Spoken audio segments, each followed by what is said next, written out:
Alors, on se retrouve pour la coupe le bob. Donc, un bob, bien sûr, c'est un carré. Il peut être un peu concave, si on veut, mais normalement, le principe du bob est vraiment d'avoir un carré-carré. OK? Sauf qu'on va pouvoir prendre la même technique, même si on veut faire un petit concave, là, d'aller légèrement vers l'avant, un petit peu plus long. Alors, l'important, c'est toujours nos séparations. OK? Donc, on s'en va vraiment dans la zone externe et la zone interne. Donc, on se souvient dans les premiers cours que j'ai donnés que la zone externe est toujours la base de la coupe, ce qui va faire que ça va tenir. Et la zone externe va être la décoration. OK? Donc, ma partie qui est ici au niveau de mon sommet de tête. Alors, je commence toujours à l'arrière pour créer mon bob. Ce qui est important, techniquement aussi dans un bob, c'est toujours de rester droit derrière. OK? Si je tourne moindrement et que je suis la courbe de ma cliente, automatiquement, je vais avoir une ouverture ici. Et je suis certaine que là, vous souriez parce que ça vous est arrivé un jour ou l'autre. OK? Donc, bien important de rester très, très droite derrière la cliente.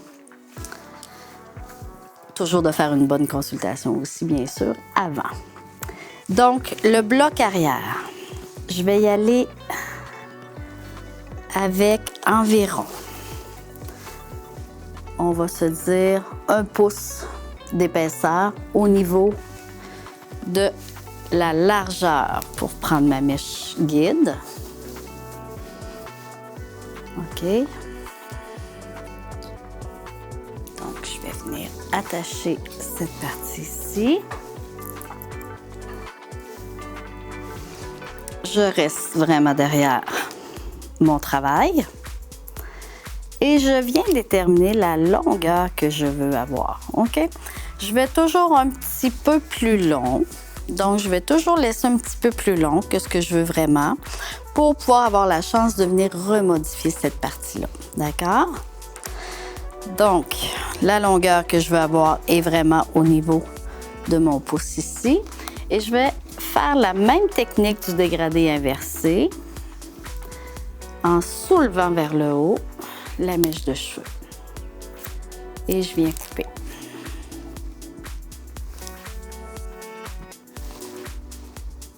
En restant, bien sûr, bien droit comme je vous parlais. Donc, mes doigts sont couchés sur mon cuir-chevelu. Je n'ai pas le choix de le faire comme ça pour ma première et ensuite, je vais vous montrer une autre façon de le faire. Alors, c'est sûr qu'en montant vers le haut, j'ai plus de longueur ici. Et ça, c'est normal. Et c'est ce que je vous dis qu'on va venir recouper par la suite. D'accord? Ensuite, je vais prendre ma deuxième section d'environ 1 demi-pouce.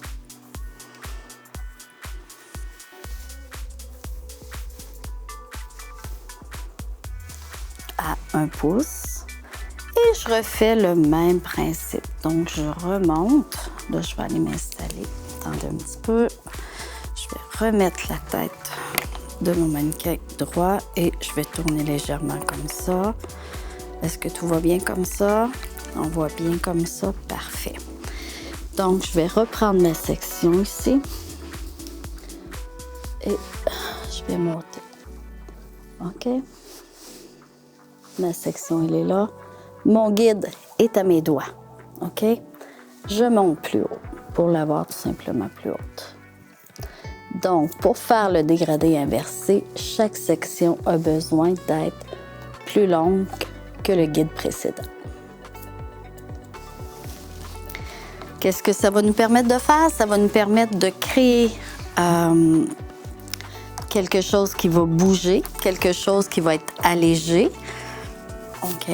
Mais d'avoir toujours le principe du carré. Parce qu'on sait très bien qu'un carré qui est coupé pleine longueur, on va avoir un triangle.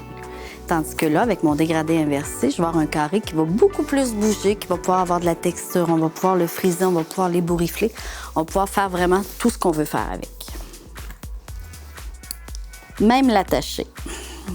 Alors, je sais que ma collègue, Karine, qui fait la structure capillaire, est capable de faire des chignons même dans mes cheveux courts à moi. Imaginez. Avec un peu plus de longueur comme ça, tout ce qu'elle peut faire. Donc, je reprends exactement la même section. Je suis en ligne droite. Alors, vous voyez le guide? On le voit très bien. Alors, je pousse plus loin tout simplement. Alors, tout le bloc se refait de cette façon-là. Alors, on va me poser la question. Est-ce que tu es à l'arrière de ton modèle comme ça ou est-ce que tu es à l'avant? Tout dépendant de vous. Personnellement, avec ma grandeur, je serais positionnée plus à l'arrière. OK? Et je trouve que ça nous permet de bien voir aussi, mais je me place différemment pour que vous puissiez être en mesure de bien voir ce que je fais avec mon guide et le dépassement du guide. Alors ça, ici, on va venir le tailler. Alors, faire attention de toujours pousser à cette position-là les cheveux vers l'arrière pour ne pas causer une ouverture sur le côté. Donc, ma position que moi, je préfère travailler est vraiment cette position-là ici.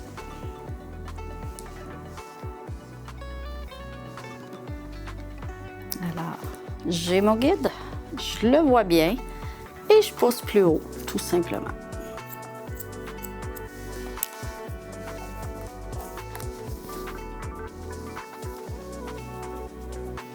Et ici, comme vous voyez, je pousse vers l'arrière pour garder plus de longueur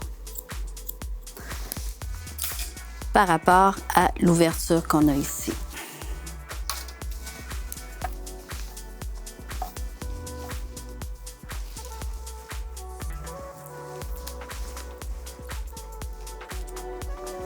Attacher ça ici.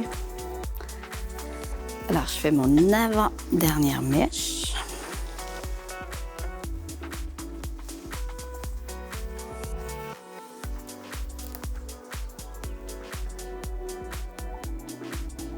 Mon guide et ou mon peigne. Et je pousse plus loin.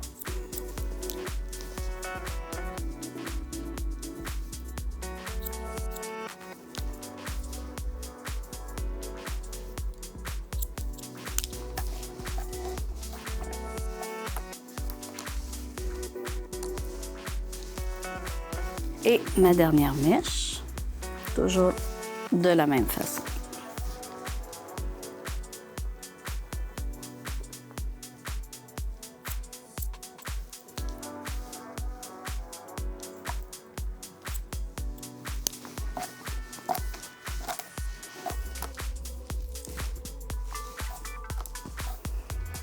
Parfait.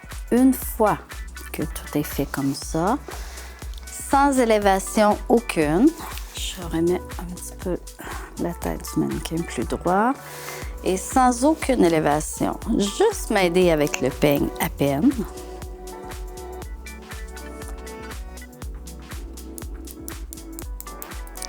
Je vais venir déterminer la longueur droite.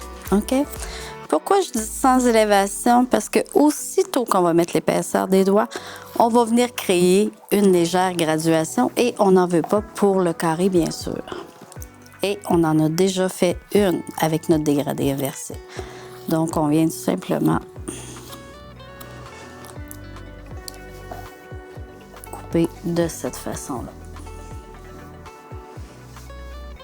Donc, on va voir que visuellement, on a l'impression d'avoir un carré, mais lorsqu'on soulève les cheveux, on se retrouve vraiment à avoir des longueurs qui sont biseautées. Donc, ça nous permet d'avoir notre effilage naturel. OK? Suite à ça, on s'en va encore sur le côté. Donc, on va tourner un petit peu le mannequin. Parfait, comme ça. Alors, on a déterminé notre longueur, bien sûr. Alors, ce qu'on va faire, c'est de venir établir la longueur qu'on peut avoir à l'avant. Donc, la première mèche de cheveux qu'on va avoir, sans aucune élévation, on va y déterminer, elle, sa longueur. OK?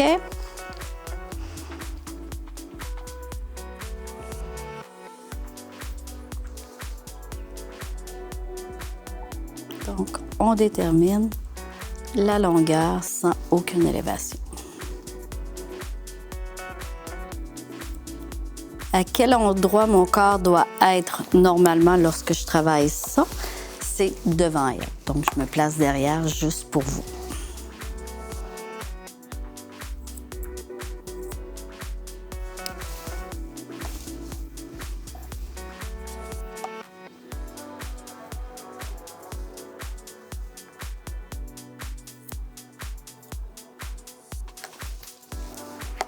Parfait.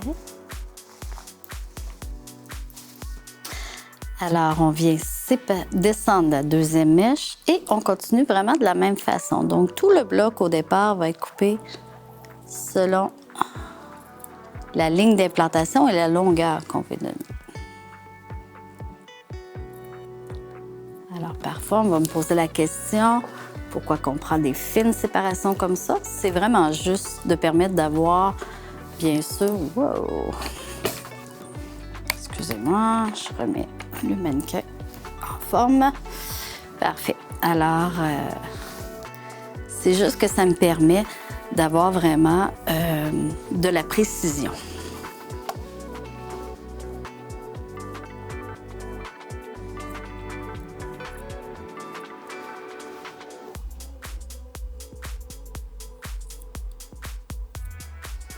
Alors, bien sûr, cette coupe-là peut très bien faire sur un cheveu qui est frisé aussi.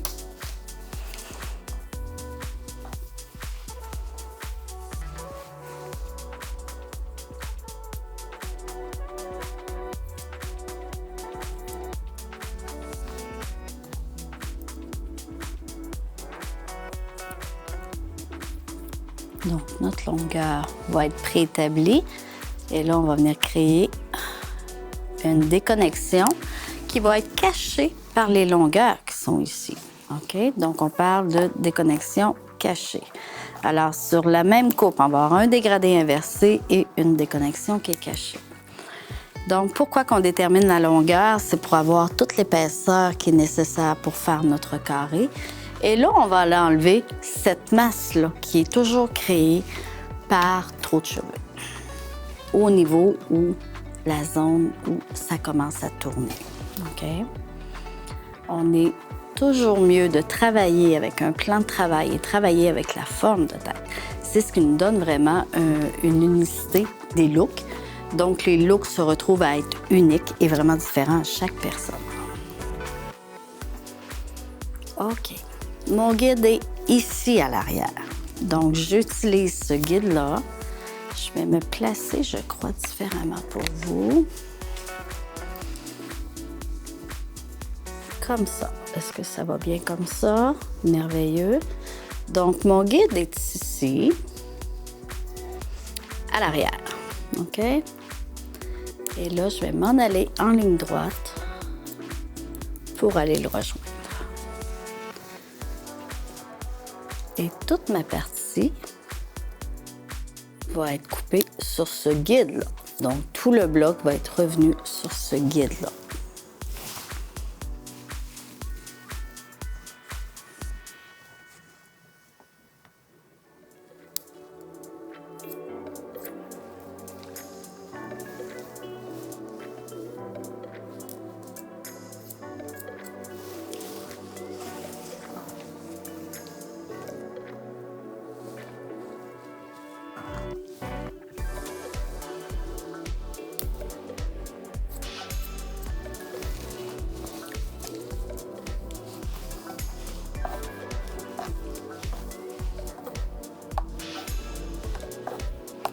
Alors, si on regarde bien comme il faut, ce qu'on est rendu dans notre travail, on a notre carré, OK? On a notre dégradé, mais jamais ça va faire quelque chose de trop gros. Pourquoi? Parce qu'il y a un bon dégradé quand même qui s'est fait dans cette partie-là. Alors, ça va très bien pour la coupe de cheveux. Je vais descendre le mannequin un peu. On est rendu dans notre processus sur le dessus. Alors, je vais descendre chaque triangle. Donc, on va pouvoir bien voir à ce moment-là les séparations que j'ai faites par rapport à mes triangles. Alors ici, c'est un triangle.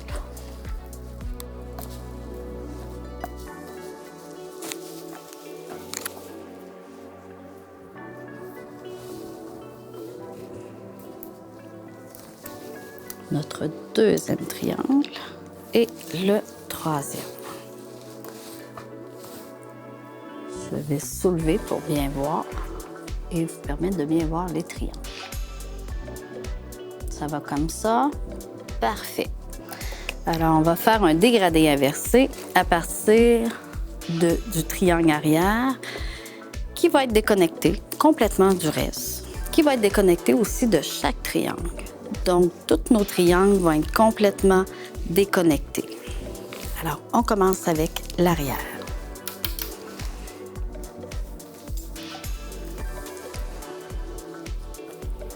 J'ai beaucoup de plaisir à faire ces coupes-là parce qu'elle est unique. Parce que aussi, ça nous permet vraiment de l'approprier à chacune de nos clientes, bien sûr. Et en même temps, ça nous permet de créer les styles, des textures après, de vraiment jouer. Et à chaque fois que la cliente revient, on peut la rechanger, bien sûr. Donc, c'est ça qui est encore plus le fun. Et lorsqu'on veut, en même temps, comment je dirais le mot exactement, se démarquer des autres coiffeurs, se démarquer des autres salons, c'est vraiment en allant chercher des techniques comme ça qui va faire en sorte que le coiffeur, la cliente, va revenir sur ta chaise. Pourquoi? Parce qu'il n'y a pas d'autres mondes nécessairement qui vont pouvoir refaire exactement ça. Donc ça, je trouve ça hyper important, d'aller se rechercher une identité aussi en tant que coiffeur, en tant que professionnel. Et ces techniques-là le permettent vraiment beaucoup. Donc, je détermine le guide et la longueur que je veux. Je reprends une autre section et je recommence de la même façon que tantôt, comme dégradé inversé. Donc, mon guide est ici. OK, vous le voyez avec mon peigne. Je vais tout simplement pousser plus loin et je vais couper. OK. Même chose avec l'autre mèche et ainsi de suite sur tout mon triangle. Alors, ça va me permettre de faire des longueurs plus courtes, des longueurs plus longues, de venir jouer aussi selon la personnalité de notre cliente. Est-ce que je veux la pousser, la coupe, ou je veux juste faire quelque chose qui soit plus classique? Bien, à ce moment-là, je vais pouvoir le faire. Donc, ça me permet de créer. Et c'est pour ça aussi qu'on vous montre ces techniques-là, pour que vous, à la maison, vous puissiez créer. Pour nous, c'est hyper important.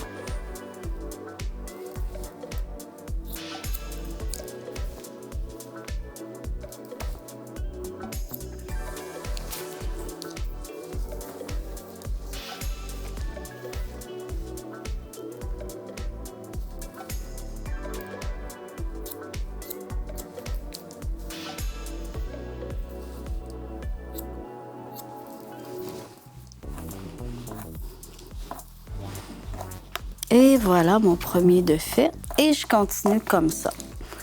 Mon deuxième. Est-ce que je viens me chercher un guide?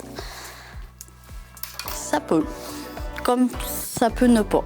OK? C'est selon ce que vous avez le goût. On peut aller chercher un guide avec celui qui est derrière visuellement. Alors, c'est sûr qu'on ne peut pas aller le chercher complètement, mais visuellement, on va aller le chercher.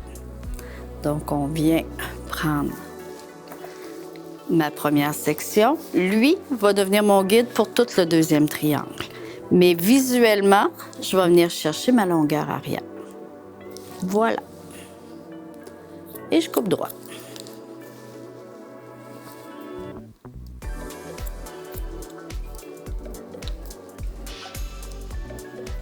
Alors, si je soulève, bien sûr, déjà là, ça va me permettre d'avoir plusieurs longueurs sur mon dessus. Ce qui va faire en sorte que je n'aurai pas besoin d'effiler parce que ça ne sera pas trop lourd. Puis je vais pouvoir ébouriffler et venir jouer complètement avec les cheveux. Alors, imaginez-vous dans un cheveu qui frise naturel. Comment ça peut être intéressant de voir plusieurs longueurs, donc plusieurs frisures. Ou même avec de la frisure, de la texture qui est plus chimique. Donc, on a un super volet fait aussi au niveau de l'Académie Quentin, fait par Madame Bachand.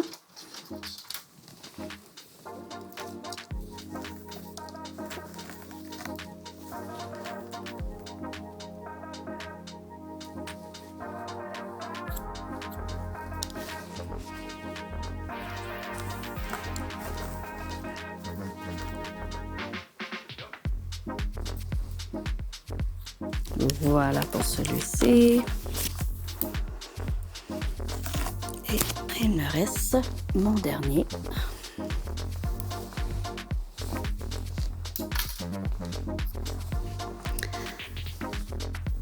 Alors, j'entends me poser une question. Pourquoi que j'ai fait des triangles et non faire juste un bloc? C'est qu'en faisant des triangles comme ça, la plus longue se retrouve être plus étroite et vice-versa. OK?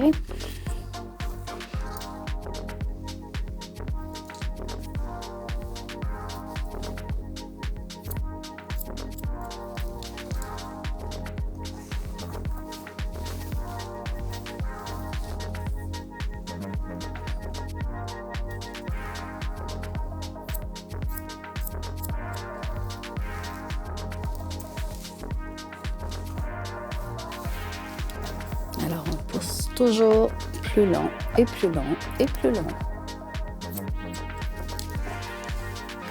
Et il me reste une dernière.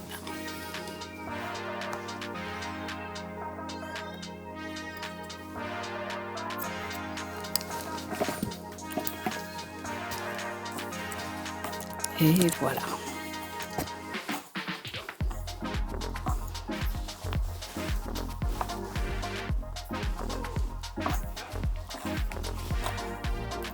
Alors, notre coupe de base est terminée. Il va nous rester à venir effiler quelque peu ou venir arranger des longueurs qu'on ne veut pas, surtout lorsque les cheveux vont être séchés. Donc, moi, je conseille toujours ça pour la finition.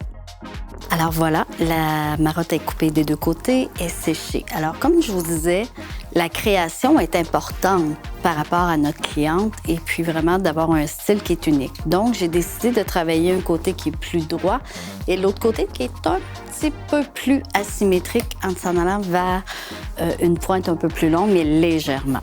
Alors là, ce qu'il me reste à faire, c'est de venir travailler un peu la structure. Donc, vous savez, les triangles sur les côtés, on a travaillé quand même assez droit en ligne.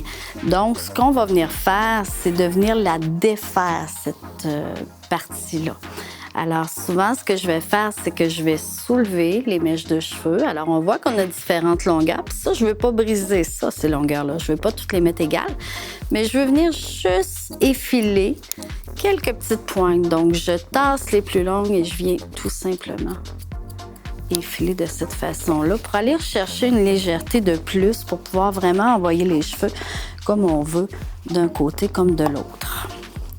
Alors, toute la partie sur le dessus, c'est vraiment la finition à faire. Comme je vous ai dit, c'est pour créer un look qui est unique, un look qui est adapté à notre clientèle, chose qui est très, très, très importante. Vous voyez que mon ciseau ne se referme toujours, donc je ne travaille pas en slide cutting, mais vraiment en point cutting pour venir créer tout simplement de la légèreté de plus sur le dessus. Certains de nos clients qui auraient moins de cheveux, on aurait moins besoin de le faire, mais on sait très bien qu'une marotte comme ça, c'est assez poilu, qu'on pourrait dire comme expression.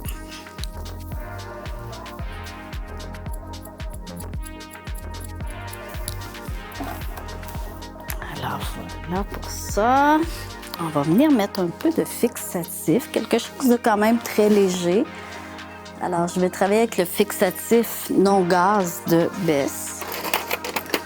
Alors, c'est une laque écologique.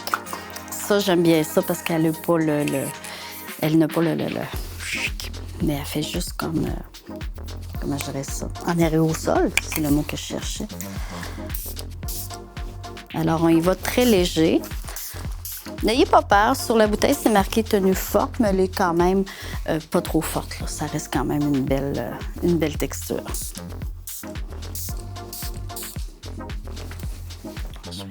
tourner le mannequin pour bien la voir, si vous me permettez.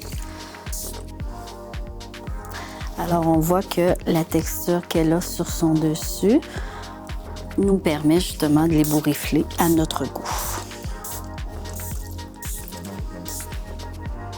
Alors, voilà une coupe qui est quand même très versatile. Donc, on parle d'un carré, on parle d'un bob, mais qu'on peut faire la symétrie. On peut le faire sur un cheveu frisé. On peut le faire vraiment selon notre création, notre désir. J'espère que vous avez apprécié. Bon bob!